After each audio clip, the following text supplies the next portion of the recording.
Hi, I'm Eleanor, and today we're going to learn how to make this basket weave cowl.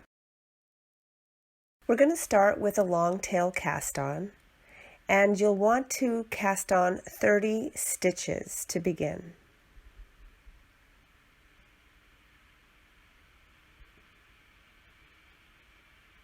First row is a seed stitch row, and we'll do that by knitting one and purling one and repeating that till the end. So it would be a knit one, purl one, knit one, purl one, all the way to the last stitch for row 1.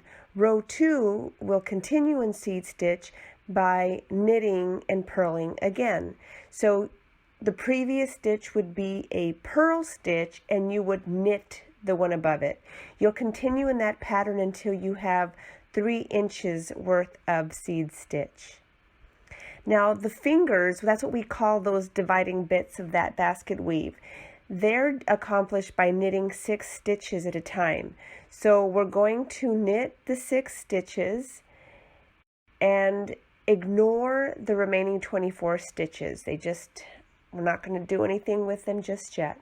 So knit the 6 stitches and then turn and purl.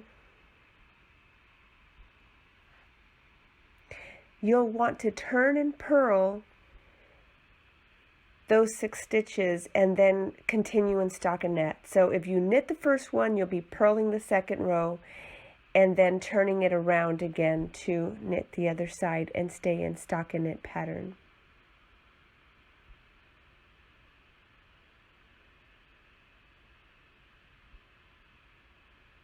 Now I'll show you in slow motion how I like to knit in reverse, and the reason I do this is it eliminates the need to turn the entire project over. So because this cowl has a lot of small parts, it just makes sense to knit going in one direction and then reverse knit going back the other direction instead of turning the entire piece and purling it. So let's take a close look at how that's done.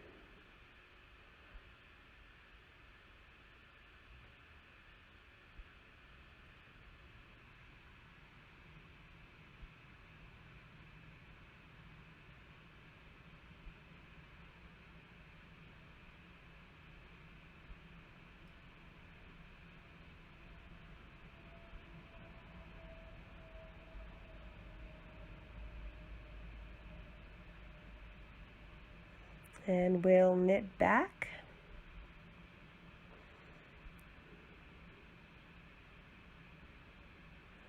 Across the 6 stitches. 5 and 6. And then I'll show you again that I will be reverse knitting again. You see how I didn't have to turn that work to do a purl side. So here's another look at the reverse knitting. I hope you try that.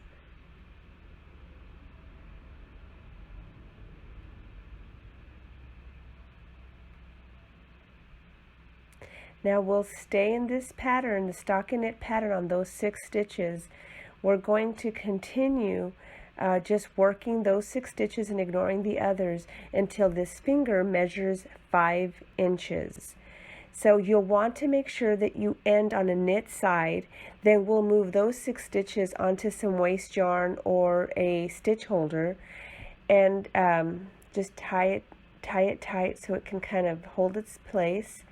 You don't want to risk it coming undone, and then just snip that waste yarn and then give yourself about a 5-inch tail on the working yarn. But we're not casting this off. Keep in mind that those are still live stitches. Then we'll just snip that there, and we're going to repeat this process for the remaining fingers.